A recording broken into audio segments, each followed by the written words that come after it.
CCIM to me is the absolute organization in real estate, and certainly in this community, and I have a lot of respect for your organization.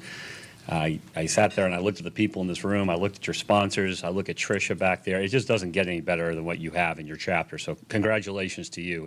We view there as two very distinct cycles in commercial real estate, and ironically, oftentimes they're not in line with each other. No surprise, one is kind of the capital markets cycle, and then let's put the leasing fundamentals, tenant demand, supply in the marketplace as the other one. And there have been a number of instances over the years where one cycle is at one point in the curve, so to speak. Capital is extraordinarily hot. There's tons of capital. And there's another moment at the same point in time, the leasing market is absolutely abysmal. There's no demand. There's lots of supply. Vacancy rates are 20%. And then conversely, we've seen it the other way around. So I mention that because I think as you look at the marketplace and you think about your businesses, you have to be cognizant of both. Let's talk about capital for a minute. And let's talk about equity for a minute, specifically within capital. I continue to be surprised every day about the capital that is coming into the marketplace and where it's coming from and the diverse areas that it's coming in. When we first started our company in 2009, what a wonderful time to start a real estate investment company.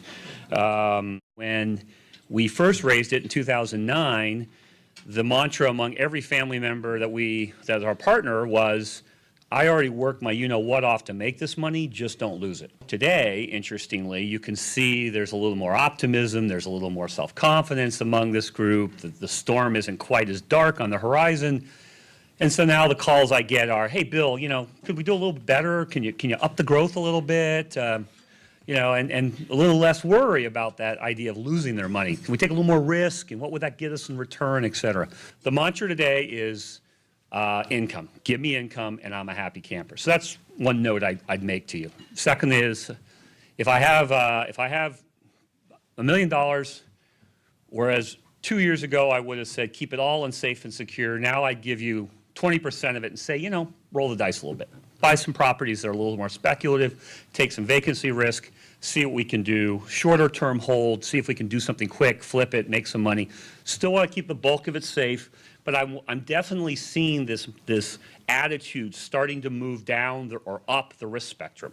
So I guess if I was to forecast, I would say, barring a disaster in some form or manner, I think you're going to continue to see people willing to take incrementally a little more risk to try to get a little more return.